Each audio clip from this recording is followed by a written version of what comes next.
آج ہم ایک اور فقہی موضوع کے متعلق گفتگو پیش کرنے جا رہے ہیں کہ جسے ہم یہ کہتے ہیں کہ کثیر السفر کے فقہی احکام۔ کثیر السفر بنیادی طور پہ فقہی ایک اصطلاح ہے کہ جس کا مطلب یہ ہوتا ہے کہ وہ بندہ کہ جس کا سفر بہت زیادہ ہو۔ کثیر السفر کے لیے جو ہمیں قانون دیا گیا ہے روایات اہل بیت علیہ السلام کے مطابق اور فقہا نے اس کے مطابق فتویٰ دیا کہ کثیر السفر شخص سفر کے دوران بھی روزہ رکھتا ہے، اس کے اوپر واجب ہوتا ہے کہ یہ سفر کے دوران بھی روزہ رکھے،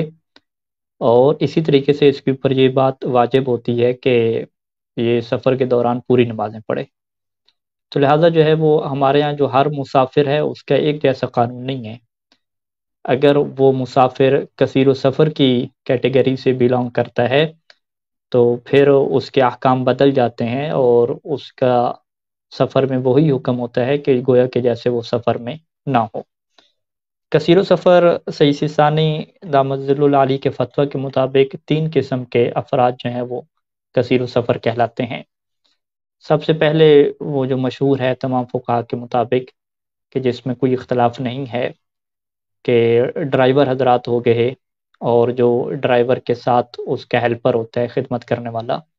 جسے ہم پاکستان میں کنڈکٹر کہا کرتے تھے، تو یہ افراد ایسے ہیں کہ جن کا روزگار ہی جو ہے وہ اسی سفر سے جڑا ہوا ہے۔ ان کی گاڑی ہوتی ہے یا یہ کسی کی گاڑی کو چلاتے ہیں، سواریاں لے کے جاتے ہیں۔ اسی طریقے سے جو جہاز چلانے والے کپتان ہو گئے، وہاں کے جو عملہ ہو گیا اس کا جہاز کا، تو یہ وہ لوگ ہیں کہ جسے فقہ میں یوں تعبیر کیا جاتا ہے کہ خود سفر کرنا ہی جو سفر کا عمل ہے یہ ان کا کیا پیشہ ہوتا ہے۔ سفر کا مطلب لوگوں کو ٹرانسفر کرنا، ادھر سے ادھر لے کر جانا، یہی ان کا پیشہ ہے۔ تو ان کے بارے میں تو بڑا کلیئر اور واضح موقف ہے کہ یہ اپنے سفر کے دوران نماز بھی پوری پڑھتے ہیں اور ان کے لیے روزہ رکھنا بھی کیا ہے، واجب ہوتا ہے۔ دوسرے جو 2 افراد ہیں ان کی جو ہے وہ بحث آتی ہے کہ جن کا سفر جو ہے وہ پیشہ نہیں ہے، سفر سے یہ لوگ نہیں کماتے، ان کی جو کمائی کا ذریعہ یہ نہیں ہے کہ لوگوں کو یہاں سے وہاں ٹرانسفر کرنا ہے، سواریاں لے کے جانی ہے ادھر سے ادھر، یا سامان جو ہے وہ ٹرانسفر کرنا ہے ادھر سے ادھر، یہ ان کا یہ کام نہیں ہے۔ لیکن ان کا جو کام ہے وہ کوئی اور کام ہے، لیکن اس کے لیے سفر ان کو کر کے جانا پڑتا ہے۔ یعنی اسے ہم کیا کہتے ہیں فقہی تعبیر میں کہ سفر ان کے کام کا مقدمہ بنتا ہے کہ یہ سفر کریں گے تو اپنے کاروبار کی جگہ پہ پہنچ سکیں گے، سفر کریں گے تو جہاں پہ ٹیچنگ کروا رہے ہیں وہاں پہ پہنچ سکیں گے، سفر کریں گے تو اور جو ان کا کوئی کام ہے وہاں پہ جا سکیں گے۔ تو سید سیستانی دامت ظل العالی کا یہ موقف ہے کہ جن افراد کے لیے خود سفر جو ہے وہ پیشہ نہیں ہے، جو سفر سے نہیں کماتے بلکہ سفر وہ ایک مقدمہ کے طور پہ کرتے ہیں، کمائی کا ذریعہ کچھ ان کا اور ہے، کہ جو آپ کے سامنے ہم نے مثالیں دیں کہ کمائی کا ذریعہ ان کا ٹیچنگ کرنا ہے، وہ ٹیچنگ سے کما رہے ہیں، کمائی کا ذریعہ ان کا جو ہے وہ تجارت کرنا ہے، بزنس کرنا ہے، وہ بزنس سے کما رہے ہیں، لیکن ان کو سفر کر کے جانا پڑتا ہے 25-30 کلومیٹر، 40 کلومیٹر۔ اسی طریقے سے کسی جگہ ان کی نوکری لگی ہوئی ہے تو وہ نوکری کرنے وہاں پہ جاتے ہیں۔ تو سید سیستانی کے مطابق یہ افراد بھی کیا ہے کثیر و سفر میں آتے ہیں، لیکن ان کی کچھ شرائط ہوتی ہیں کہ ان شرائط میں سے بنیادی شرط یہ رہتی ہے کہ یہ کم از کم مہینے میں 8 سے 10 سفر کرتے ہوں، اور اگر ایک مہینے میں 10 سفر نہیں کر رہے، 8 سفر کر رہے ہیں تو اگلے مہینے میں 12 کریں۔ اس طریقے سے جو ہے وہ سال میں ان کے 60 سفر کیا ہے بننے چاہیے، کہ جو انشاءاللہ ہم ایک نقشے کے مطابق بھی آپ کے لیے چیز کو واضح کریں گے۔ اور اسی کیٹیگری کا جو دوسرا بندہ ہے کہ جو سفر کرتا ہے لیکن سفر جو اس کا مقدمہ بن رہا ہے تو وہ کمانے کے لیے سفر نہیں کر رہا، یعنی اس کی نوکری وغیرہ نہیں ہے، وہ اسٹڈی کر رہا ہے، پڑھ رہا ہے، اسٹوڈنٹ ہے، تو وہ روز کی بنیاد پہ سفر کرتا ہے، اپنے کالج جاتا ہے، یونیورسٹی جاتا ہے، اور سفر کر کے وہ کیا ہے واپس آ جاتا ہے۔ لیکن وہ جو سفر کر کے جاتا ہے وہ آنا جانا اس کا 44 کلومیٹر بنتا ہے، جیسے ہم شرعی مسافت کہتے ہیں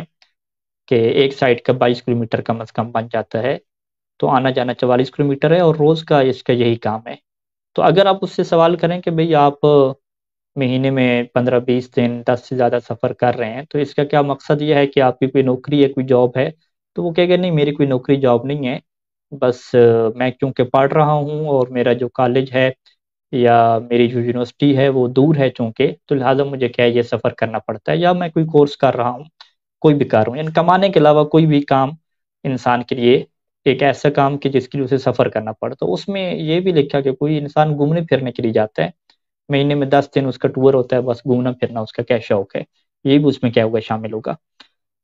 تو صحیح سیستانی کے موقف کے مطابق یہ والے بندے اگر یہ بھی مہینے میں 10 سفر کر رہے ہیں تو یہ بھی کیا کثیر و سفر ہوں گے۔ لہٰذا بنیادی طور پہ ایک مختصر فرق سا کیا رہتا ہے کہ جو ڈرائیور ہے یا جو ہے وہ پائلٹ ہے یا جہاز کا کپتان ہے یا کشتی چلانے والا ہے، جو اپنے سفر کے ذریعے سے جو سامان کو لوڈ کر کے ادھر ادھر لے کے جاتے ہیں یا سواریوں کو لے کر ادھر ادھر جاتے ہیں، ان کا یہ معیار نہیں ہے کہ ان کے مہینے میں کم از کم 10 سفر بنتے ہوں۔ ان کا معیار کیا ہے کہ یہ معاشرتی طور پہ انہیں یہ کہا جاتا ہو کہ ان کا پیشہ یہی ڈرائیونگ ہے، یا ان کا پیشہ یہی جو ڈرائیور کے ساتھ جو ایک خدمت گزاری کا کام ہوتا ہے، ہیلپر کا کام ہوتا ہے، کنڈکٹری کا کام ہوتا ہے، بس یہ اس کا پیشہ ہے، عرفی طور پہ یہ کہا جاتا ہو۔ یعنی انہیں یہ نہ کہا جاتا ہو کہ یہ بس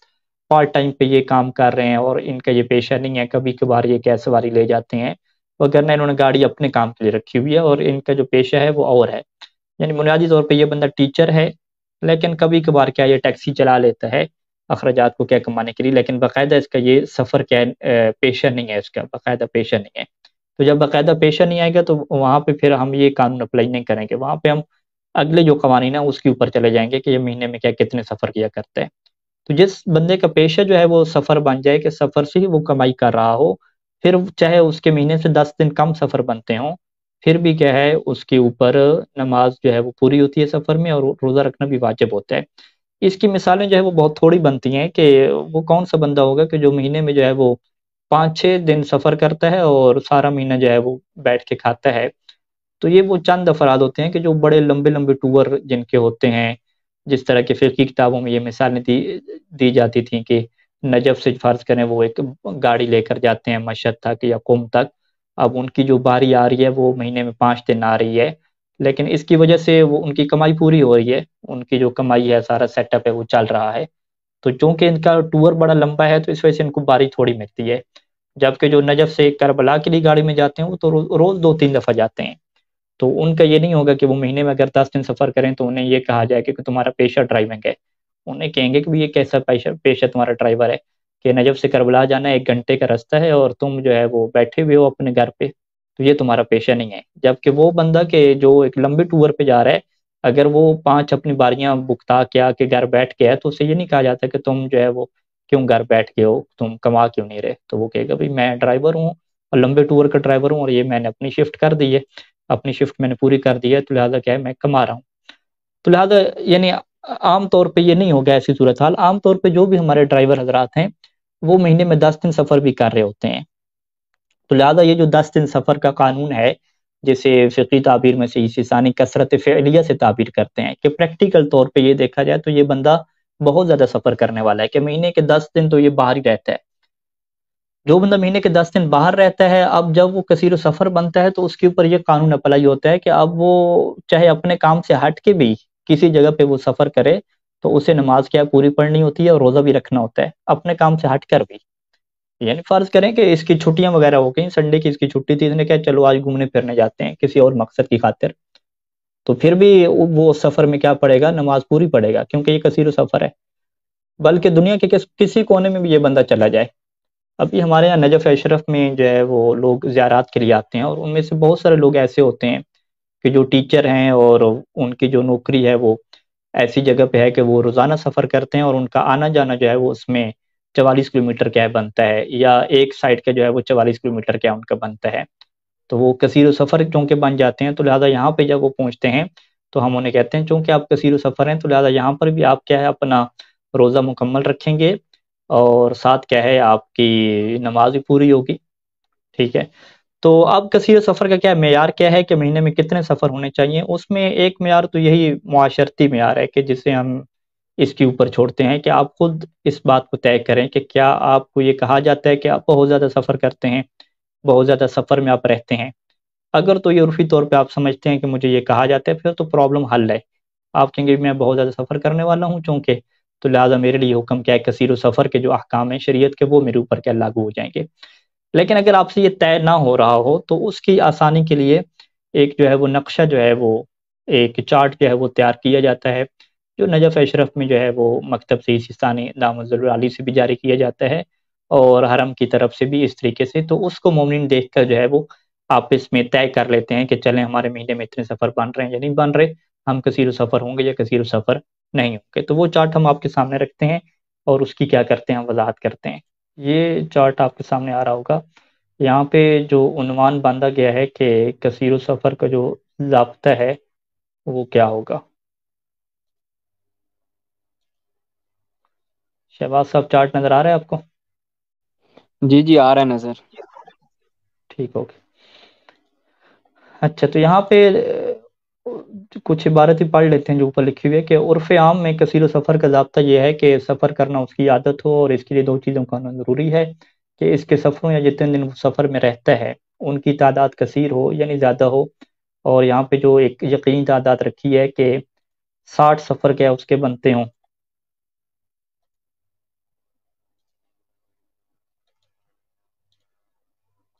60 سفر اس کے بنتے ہوں یا 60 دن کیا ہے وہ سفر کرے۔ ٹھیک ہے، اب یہ 60 دن سفر کرنے کا جو معیار کیا ہے وہ انہوں نے یوں دیا ہے۔ سب سے پہلے یہ ایک معیار ہمارے سامنے آ جاتا ہے یہاں پہ کہ ایک بندہ یہ ہے کہ سال کے اندر کم از کم 6 مہینے اس کی یہ روٹین رہے گی، یا 2 سالوں میں سے ہر سال میں کیا 3 ماہ کی اس کی یہ روٹین رہے گی۔ ٹھیک ہے جی، اب یہاں پہ ایک بندے نے یہ آپ کو بتا دیا کہ بھئی میرا یہ جو ابھی ڈیوٹی ہے، میرا جو کام ہے، یہ کم از کم سال میں 6 مہینے تو مجھے اس طریقے سے سفر کرنا ہی پڑتا ہے۔ ہاں 2-3 مہینے ہماری چھٹیاں ہوتی ہیں اپنی گرمیوں کی، اس کے علاوہ تو ہم اسی طریقے سے جاتے ہیں، چلے ہم مہینے کی بھی 4 4 چھٹیاں ڈال لیں تو کم از کم وہ یہ کہتا ہے، یہ بات تو بھی کنفرم ہے کہ سال کا جو آدھا سال ہے اس میں ہر مہینے میں کیا میرے اتنے سفر بنتے ہیں۔ یا ایک بندے کو جو ہے وہ سال سے زیادہ کا پروجیکٹ ہے، 2-3 سالوں کا ہے، تو وہ کہتا ہے کہ ہر سال جو ہے وہ 3 مہینے کیا ہے میری یہ روٹین رہا کرتی ہے۔ تو یہ کیا ہو گیا، ایک سال میں ہم اس سے سوال لے لیتے ہیں کہ بھی سال کے اندر جو ہے وہ آپ کتنا طے کر رہے ہو، تو سال کا جو ہے پیمانہ ہمارے یہاں پہ کیا ہمارے سامنے آ جاتا ہے۔ اب سال کے بعد ہم یہ سوال کرتے ہیں کہ بھئی آپ جو ہے وہ ہر مہینے میں کیا بتائیں کتنے سفر کریں گے، تو اس میں سب سے جو پہلا یہ آتا ہے کہ ہر ماہ جو ہے وہ میں 10 سفر کروں گا یا 10 دن جو ہے وہ سفر کی حالت میں رہوں گا، سفر میں کیا رہوں گا۔ اچھا، اگر ایسی صورتحال ہو تو اس کا حکم کیا بنے گا کہ ہاں جی آپ کیا کثیر و سفر ہیں، آپ کثیر و سفر ہیں، لہٰذا جو ہے وہ آپ اپنی کیا پڑھیں گے، نماز آپ کی ہو گئی وہ بھی پوری ہوگی اور آپ کو روزہ بھی رکھنا پڑے گا۔ تو یہ کیا ہو گیا ہمارے پاس پہلا آپشن کیا آ گیا۔ اچھا، دوسرا بندہ اس سے ہم پوچھتے ہیں بھئی آپ کی کیا روٹین ہے، وہ کہتا ہے کہ میری روٹین جو ہے وہ اس طرح سے ہے کہ یہ یہاں پہ آ جاتے ہیں ہم کہ 9 سفر یا 9 دن ایک ماہ میں، ٹھیک ہے، ایک ماہ میں نے کیا 9 دن سفر کرتا ہوں، ٹھیک ہے، یا جو ہے وہ کیا ہوتا ہے 11 سفر یا 11 دن دوسرے ماہ میں، ٹھیک ہے، یعنی ایک دن ایک ماہ میں 10 پورے نہیں ہیں، ایک ماہ میں 9 ہوتے ہیں یا 9 دن سفر میں رہتا ہوں، لیکن دوسرے مہینے میں کیا ہے 11 دن ہو جاتے ہیں، تو ہم کہیں گے کہ بھی آپ بھی کیا ہے کثیر و سفر ہیں۔ ٹھیک ہے جی، آگے چلیں۔ وہ کہتے ہیں کہ ایک ماہ میں میرے 8 دن سفر ہوتے ہیں یا 8 دن میں کیا سفر میں رہتا ہوں، پھر لیکن ہوتا کیا ہے کہ جو دوسرا ماہ شروع ہوتا ہے اس میں پھر 12 سفر ہو جاتے ہیں، ٹھیک ہے، یعنی یہ کمی کیا ہو رہی ہے پوری ہو رہی ہے 8 سے 12 ماہ، تو اس کو بھی ہم کہیں گے کہ آپ بھی کیا ہیں کثیر و سفر ہیں، اور آپ کے اوپر بھی کیا ہے کثیر و سفر کا حکم لاگو ہوگا۔ اسی طریقے سے آگے آ جائیں، وہ کہتا ہے کہ ایک مہینے میں 7 دن سفر کرتا ہوں لیکن اگلے مہینے میں میرے 13 ہو جاتے ہیں، تو ہم اس کو بھی کیا کہیں گے کہ آپ بھی کیا ہے کثیر و سفر ہیں۔ آگے آ جائیں، وہ کہتا ہے کہ ہر ماہ جو ہے میں 9 دن سفر کرتا ہوں یا ہر ماہ جو ہے وہ میں 8 دن سفر کرتا ہوں۔ اب یہاں پہ یہ نہیں ہے کہ اگلے ماہ وہ 11 سفر کر لیتا ہے، نہیں، ہر ماہ 9 دن ہے، ٹھیک ہے، یا ہر ماہ جو ہے وہ 6 سفر ہیں یا 6 دن ایک ماہ اور 14 سفر دوسرے میں۔ یہ جو ساری صورتیں رکھی ہوئی ہیں، ان صورتوں کا حکم یہاں پہ کیا ہے محل احتیاط ہے۔ محل احتیاط کا کیا مطلب ہوتا ہے کہ یہاں پہ اس نے 2 کام کرنے ہوتے ہیں کہ یہ نماز کیا ہے قصر بھی پڑھتا ہے پوری بھی پڑھتا ہے، اور روزے کے سلسلے میں یہ بندہ کیا کرتا ہے کہ روزہ اسے رکھنا بھی ہوتا ہے اور بطور احتیاط کے کیا ہے اسے اس کی قضا بھی کرنا ہوتی ہے۔ تو اس طریقے سے کیا ہے یہ ساری صورتیں اس میں بنائی گئی ہیں کہ آپ سال میں کتنے سفر کر رہے ہیں، کہاں پہ آپ کثیر و سفر نہیں ہوں گے اور کہاں پہ کیا کثیر و سفر ہوں گے۔ ٹھیک ہے جی، فرض کریں ہم یہ ایک مثال نیچے والے لے آتے ہیں کہ جو بندہ جو ہے وہ مہینے میں کتنے سفر کر رہا ہے، 4 سفر کر رہا ہے، ٹھیک ہے، مہینے میں 4 دن اس کی ڈیوٹی ہوتی ہے، ٹھیک ہے، 4 دن جاتا ہے، تو یہ بندہ کیا ہے، کثیر السفر نہیں ہے، اس کو ہم کہیں گے کہ بھئی آپ کثیر السفر نہیں ہے۔ اسی طریقے سے جو ہر ماہ 7 دن یا اس سے بھی کم کر رہا ہے، تو اس کو بھی ہم کیا کہیں گے کہ آپ بھی کیا ہے، کثیر السفر نہیں ہے۔ تو یہ نقشہ کیا ہے آپ کے سامنے آ جاتا ہے، اسی سے آپ کیا دیکھ کے اپنی چیزوں کو کیا ہے طے کر سکتے ہیں اور ان چیزوں کو کیا ہے سمجھ سکتے ہیں۔ تو کہنے کا کیا مطلب ہے، کہنے کا یہ مطلب ہے کہ اصل معیار تو وہی ہے کہ آپ جو ہے وہ معاشرتی طور پہ چیزوں کو دیکھتے ہیں اور طے کرتے ہیں کہ کیا آپ کثیر و سفر جو ہے وہ بن رہے ہیں یا کثیر و سفر نہیں بن رہے، لیکن اس میں اگر آپ کو تھوڑا شک پڑ جاتا ہے تو اس میں پھر آپ کیا ہے، یہ جو نقشہ پڑا ہوا ہے اس کے مطابق ہے آپ چل سکتے ہیں۔ اور یہ نقشہ بھی کیا ہے، ایک عرفی جو معیار ہے اس کی تشخیص کی خاطر کیا ہے بنایا گیا ہے، ماہرین نے کیا ہے اس کو ترتیب دیا کہ جس میں ایک مومن کیا ہے کم از کم اگر نقشے کے مطابق چلتا ہے تو اسے اس بات کا یقین ہوتا ہے کہ میں نے کوئی معاشرتی معیار کی جو ہے وہ خلاف ورزی نہیں کی۔ ہاں، اس نقشے سے ہٹ کے وہ خود بھی طے کر سکتا ہے، خود بھی وہ دیکھے کہ بھئی میں جو ہے وہ کتنے دن کا سفر کرتا ہوں۔ تو یہ ایک معیار کیا ہمارے سامنے آ گیا۔ اچھا، یہاں پہ جو معیار یہ رہتا ہے کہ کثیر و سفر جو ہو اس کے لیے ضروری ہے کہ وہ 44 کلومیٹر جب سفر کرے تو اس کے درمیان کیا ہے قاطع سفر نہیں ہونا چاہیے۔ اور کل ہم نے بحث کی تھی وطن کی، کہ وطن کو ہم کیا کہتے ہیں، قاطع سفر کہتے ہیں۔ قاطع سفر کیا مطلب ہوتا ہے کہ جب یہ وطن کا درمیان میں گیپ آ جاتا ہے اور آپ کے 44 کمپلیٹ نہیں ہو پاتے تو پھر وہ آپ کا سفر سفر شرعی نہیں رہتا، مسافت شرعی والا سفر نہیں رہتا۔ جب مسافت شرعی والا سفر نہیں رہتا تو پھر آپ کثیر و سفر نہیں بنتے۔ جب آپ کثیر و سفر نہیں بنتے تو اس کا نتیجہ کیا نکلتا ہے کہ اس سفر میں جو آپ کر رہے ہیں وہ سفر مسافت شریعہ والا نہیں ہوتا۔ جب وہ مسافت شریعہ والا سفر نہیں ہوتا تو اس میں آپ کیا ہے اپنی نماز بھی پوری پڑھتے ہیں اور روزہ بھی پورا رکھتے ہیں، لیکن اگر اس سفر سے ہٹ کے آپ کوئی اور سفر کرتے ہیں جو کثیر و سفر بن جاتا ہے، کیا نام ہے، جو قصد مسافت والا سفر بن جاتا ہے اور 44 کلومیٹر وہ کمپلیٹ ہو جاتے ہیں، درمیان میں قاطع سفر نہیں لگتا، تو اس سفر میں پھر آپ کو کیا نماز قصر پڑھنی پڑتی ہے اور پوری بھی پڑھنی پڑتی ہے۔ یعنی اس کی ہم مثال لے لیتے ہیں کہ ایک بندہ جو ہے وہ ڈیوٹی کرتا ہے، اس کا جو جگہ ہے جہاں پہ ڈیوٹی کرنے جاتا ہے وہ 35 کلومیٹر ہے، 35، لیکن چونکہ وہ وہاں پہ جاتا ہے اور روزانہ وہاں پہ وہ جاتا ہے 8 سے 12 گھنٹے وہاں پہ رہتا ہے، اور جو کل ہم نے ایک چارٹ بتایا تھا کہ وطن کے احکام وہاں پہ لاگو ہو جاتے ہیں، تو چونکہ وہاں مہینے میں وہ 20 دن وہاں پہ اٹینڈنس اپنی دے رہا ہے اور 20 دن میں وہ 8 سے 12 گھنٹے وہاں پہ رہ رہا ہے، 3-4 سال تک اس کی یہی روٹین رہنی ہے، تو وہ جگہ اس کی وطن بن جاتی ہے، عارضی وطن جسے ہم کہتے ہیں۔ تو وہ عارضی وطن کیا بنتا ہے، ایک قاطع سفر بنتا ہے۔ تو اب ہم کیا کہیں گے کہ ٹھیک ہے، اس کا 35 کلومیٹر جانے کا ہے اور 35 کلومیٹر آنے کا 70 کلومیٹر بنتا ہے اس کا، لیکن پرابلم کیا ہو رہی ہے کہ 35 کلومیٹر پہ قاطع سفر لگ رہا ہے۔ جب ایک قاطع سفر لگ رہا ہے درمیان میں کٹ آ گیا، اس کٹ آنے کی وجہ سے جو مسافت شریعہ کا جو ایک قانون تھا کہ آپ 44 کلومیٹر کمپلیٹ کریں گے اور درمیان میں وطن والا کٹ نہیں لگنا چاہیے، وہ پیمانہ ٹوٹ گیا۔ اس پیمانے کے ٹوٹنے سے کیا ہوگا کہ آپ کا جو سفر ہے وہ 70 کلومیٹر تو بن رہا ہے، لیکن اس میں 35 کے بعد ایک کٹ لگا ہوا ہے۔ جب 35 کے بعد ایک کٹ لگا ہوا ہے تو اس کٹ کے بعد دوبارہ آپ دیکھیں تو 35 کلومیٹر بن رہے ہیں، 44 کلومیٹر آپ کو بن ہی نہیں رہے۔ شرعی مسافت آپ کی تب بنتی جس کی وجہ سے انسان مسافر بنتا ہے کہ جب 44 کلومیٹر کمپلیٹ بنتے اور درمیان میں کٹ نہ لگتا۔ چونکہ یہ وطن والا درمیان میں کٹ لگ چکا ہے تو اس وجہ سے اب کیا کہا جائے گا کہ آپ جو ہے وہ ایسا سفر کر ہی نہیں رہے کہ جو شریعت میں کیا ہے 44 کلومیٹر والا سفر ہوتا ہے جسے مسافت شرعی کہتے ہیں، تو وہ آپ مسافت شرعی والا سفر ہی نہیں کر رہے، درمیان میں آپ کا وطن کٹ لگا ہوا ہے۔ تو لہٰذا یہ جو آپ ہیں یہ مسافر شرعی آپ ہیں ہی نہیں۔ مسافر شرعی نہ ہونے کا مطلب کیا ہے کہ آپ ایسی ہے کہ جیسے کوئی بندہ 10-15 کلومیٹر سفر کر رہا ہو۔ 10-15 کلومیٹر جو بندے سفر کرتے ہیں تو وہ نماز میں کیا پڑھتے ہیں، نماز پوری پڑھتے ہیں، وہ ان کے لیے روزہ رکھنا بھی واجب ہوتا ہے۔ مشکل کس کے لیے پیش آتی ہے کہ جو 44 کلومیٹر سفر کریں، جن کا آنا جانا 44 بن رہا ہو، بغیر کیا ہے قواطع سفر کے، درمیان میں کٹ وطن کا نہیں لگنا چاہیے۔ تو لہٰذا یہ بندہ کیا ہے وہ سفر شرعی نہیں کر رہا، مسافت شرعی والا سفر نہیں کر رہا، تو لہٰذا یہ اپنے سفر میں کیا ہے نمازیں تمام پڑھے گا، روزہ بھی رکھے گا۔ ہاں، اگر اس نے کیا ہے پھر دوبارہ کسی اور جگہ پہ سفر کیا، اس اپنی جگہ کے علاوہ جہاں پہ وہ نوکری کرتا ہے کسی اور جگہ پہ اس نے سفر کیا اور اس کا کیا ہے آنا جانا جو ہے وہ 22 کلومیٹر بن جاتا ہے، تو پھر ہم کیا کہیں گے، یعنی آنا جانا 44 کلومیٹر بن جاتا ہے تو وہاں پہ اسے کیا پڑھنی پڑے گی، نماز قصر پڑھنی پڑے گی اور ادھر سے روزہ بھی کیا ہے کمپلیٹ رکھنا پڑے گا۔ تو لہٰذا یہ نقطہ کیا ہے بڑا اہم ہے کہ نجف اشرف میں اگر وہ بندہ زیارت کے لیے آتا ہے کہ جس کی جو ایک سائڈ کا سفر بن رہا ہے وہ 44 کلومیٹر کمپلیٹ بن رہا ہے، درمیان میں کوئی کٹ نہیں لگ رہا قواطع سفر کا، تو اسے تو آپ کہتے ہیں کہ آپ کثیر و سفر ہیں، لہٰذا آپ نجف میں آپ 10 دن نہیں بھی رہ رہے تو آپ نماز اپنی پوری پڑھیں گے اور اپنا کیا ہے آپ روزہ بھی رکھو گے۔ لیکن اس کے ساتھ ایک اور بندہ ہے، وہ کہتا ہے کہ میں جو ہے وہ 40 کلومیٹر میرا کیا ہے وہ یونیورسٹی ہے یا میرا جو ہے کالج ہے۔ اب اس بندے کی کیا پرابلم آ رہی ہے کہ درمیان میں کیا ہے قواطع سفر اس کا لگ رہا ہے، تو لہٰذا یہ کثیر سفر بنے ہی نہیں ہے. تو اس کو آپ کیا کہیں گے کہ آپ جب نجف آ چکے ہیں تو اب آپ کیا پڑھیں، اپنی نماز قصر پڑھیں اور روزہ بھی کیا نہیں رکھ سکتے. یعنی 4 کلومیٹر کی وجہ سے کتنا کیا ڈفرنس پڑ گیا اور فرق پڑ گیا، 1 کلومیٹر سے فرق پڑ سکتا ہے. تو یہ کیا ہے، ایک دقیق نقطہ ہے کہ اس میں وطن کے احکام کو اور جو کثیر و سفر کے احکام کو دونوں کو ایک ساتھ رکھ کے جو ہے وہ ہمیں طے کرنا ہوتا ہے کہ اس بندی کی جو ہے وہ شرعی ذمہ داری کیا بنے گی.